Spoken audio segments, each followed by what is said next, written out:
Hello everyone, आज है 3 अक्टूबर और आज इस वीडियो में हम बात करने जा रहे हैं HDFC लिमिटेड और HDFC बैंक के बारे में।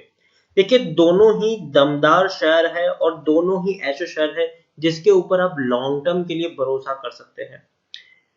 तो हाल फिलहाल में जब ये शेयर डेफिनेटली अभी तो अगर हम देखें तो काफी डिस्काउंटेड प्राइस के ऊपर अवेलेबल भी है और धीरे धीरे एक तेजी की तरफ आगे बढ़ भी रहे हैं।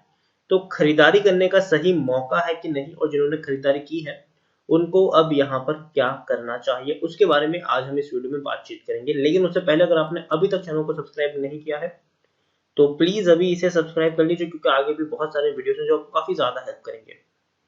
तो चलिए शुरू करते हैं। तो HDFC लिमिटेड की अगर मैं सबसे पहले बात करूं तो 1790 रुपए के आसपास ये शेयर अभी ट्रेड कर रहा है। और अब पिछले एक महीने का अगर हम चार्ट देखें तो 3.5% के आसपास की गिरावट थी। अब देखिए, शेयर 1850 रुपए से टूटकर नीचे आया था, 1635 रुपए के आसपास शेयर पहुंच गया। लेकिन उसके बाद अगर हम देखें तो कंटिन्यूअस 4 सेशन में शेयर ने बड़ा उछाल लगाया है और आज अगर आप देखेंगे तो तकरीबन 1800 रुपए तक शेयर पहुंच चुका है। पिछले एक साल की बात करेंगे तो पिछले एक साल में 10% की गिरावट है। 2500 रुपए के लेवल से शेयर टूट के नीचे आया था और ये वो वक्त था जब कोरोना नहीं आया था।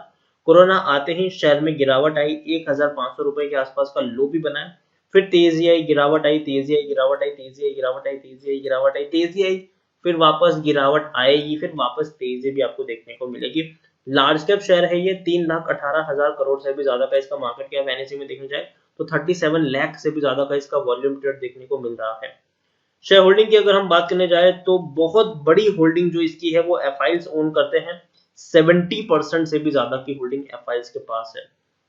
म्यूचुअल फंड के पास 9.44% की होल्डिंग है। इंश्योरेंस कंपनी के पास 8.58% की होल्डिंग है। तो भैया, बड़े फंड हाउसेस का बड़ा पैसा यहाँ पर लगा हुआ है, इसमें कोई शक नहीं है।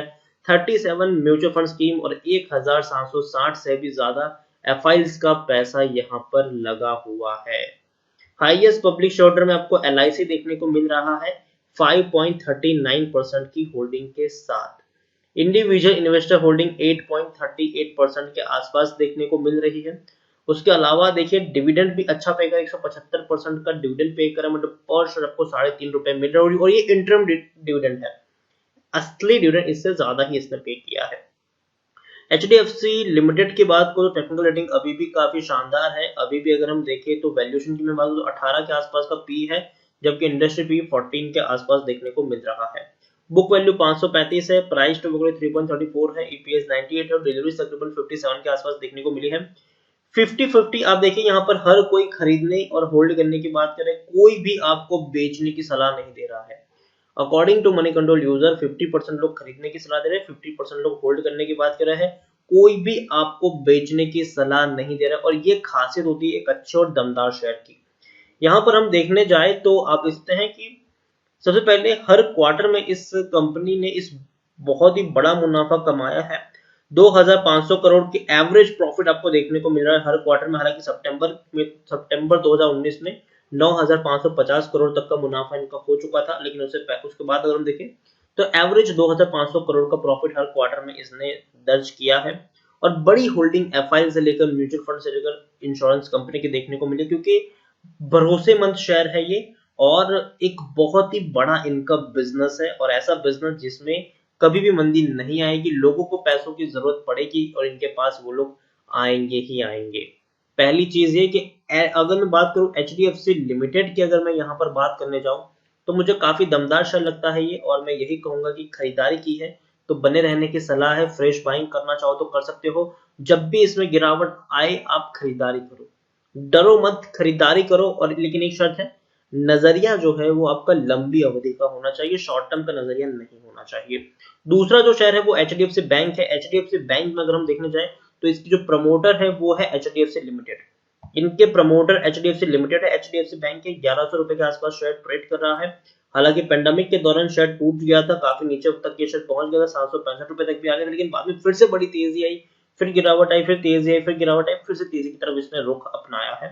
टेक्निकल रेटिंग इसकी भी काफी शानदार है। पी की अगर हम बात करें, वैल्यूएशन की मैं बात करूं तो 22 का पी है, जबकि इंडस्ट्री पी 25 है, बुक वैल्यू 310 है, प्राइस टू बुक वैल्यू 3.56 है, ईपीएस 49 है। डिलीवरीज 42-43 के आसपास देखने को मिल रही है।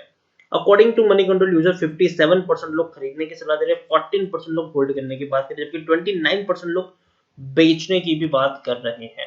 तो काफी अभी भी देखिए बहुत सारे लोग यहाँ पर खरीदारी करने की ही सलाह दे रहे हैं, काफी लोगों का यहाँ पर पॉजिटिव व्यू देखने को मिला है। हर क्वार्टर में इस बैंक ने बड़ा मुनाफा कमाया है, और अगर हम कहें तो बैंकिंग सेक्टर का बादशाह माना जाता है एचडीएफसी बैंक, सबसे बड़ा प्राइवेट बैंक है ये। 6,940 करोड़ का मुनाफा जून क्वार्टर में कमाया था पेंडेमिक के दौर में भी। मार्च 2020 में 7,300 करोड़ का प्रॉफिट, दिसंबर 2019 में 7,660 करोड़ का प्रॉफिट, सितंबर 2019 में 6,650, जून 2019 में 5,690 करोड़ तक के प्रॉफिट।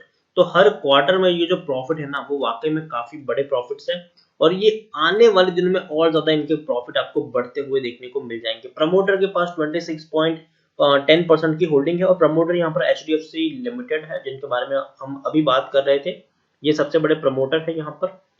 अच्छी खासी होल्डिंग एफआईज के पास है, म्यूचुअल फंड के पास है, और इंश्योरेंस कंपनी के पास भी देखने को मिली है, और हर किसी ने अपनी होल्डिंग को बढ़ाया है और मेंटेन करके रखा है, तो ये बहुत अच्छी बात है।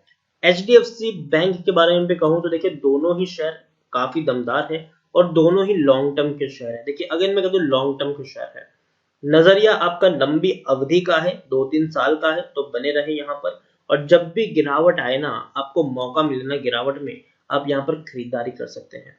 धोखा कभी नहीं देगा, डूबने वाला बैंक नहीं है, डूबने वाले शेयर नहीं है ये वो शेयर है जो धीरे धीरे ऊपर ही ऊपर बढ़ते जाएंगे। हाँ, ऐसी कोई चीज आती है जैसे कोरोना आ गया, इससे थोड़ा सा असर जरूर पड़ेगा इनके ऊपर, लेकिन बर्बाद नहीं होंगी ये बैंक की कंपनियां, ये चलती रहेंगी, ये डेफिनेटली आने वाले दिन में और अच्छा प्रोग्रेस करके आपको दिखाएगी। तो मैं आपको यही कहूंगा कि खरीदारी की है तो बने रह सकते हैं, फ्रेश बाइंग करना चाहो तो करो, लेकिन एक साथ एक ही प्राइस से बहुत सारे शेयर्स मत खरीदो, क्योंकि पूरा का पूरा ग्लोबल मार्केट जो है और इंडियन मार्केट भी जो है वो काफी ज्यादा प्रेशर में है अभी कोरोना के चलते। जिस तरीके से कोरोना केसेस बढ़ रहे हैं, जिस तरीके से लोगों की नौकरियां जा रही है, जिस तरीके से सिचुएशन डिस्टर्ब हो रही है, इससे कहीं ना कहीं थोड़ा सा असर जरूर पड़ेगा। लेकिन गिरावट आती है तो आपके पास मौका होना चाहिए एवरेजिंग करने का, तो इसीलिए हर महीने अगर आप चाहे तो एक एक दो दो शेयर यहाँ पर खरीद सकते हैं, और लॉन्ग टर्म का पर्सपेक्टिव यहाँ पर आप बना के चल सकते हैं। अच्छे खासे प्राइस पर ये शेयर आपको 1-1.5 साल बाद ट्रेड करता हुआ देखने को मिलेगा, और डेफिनेटली आपको यहाँ पर पैसा कमाने का भी मौका मिलेगा। तो खरीदारी की है, बने रहो, फ्रेश बाइंग करना चाहो करो, डरने की जरूरत नहीं है। एसआईपी मोड में खरीदारी करने का रुख अपनाना चाहिए। वीडियो को यहीं पे एंड करूंगा। वीडियो पसंद आया हो तो प्लीज इसे लाइक और शेयर करें।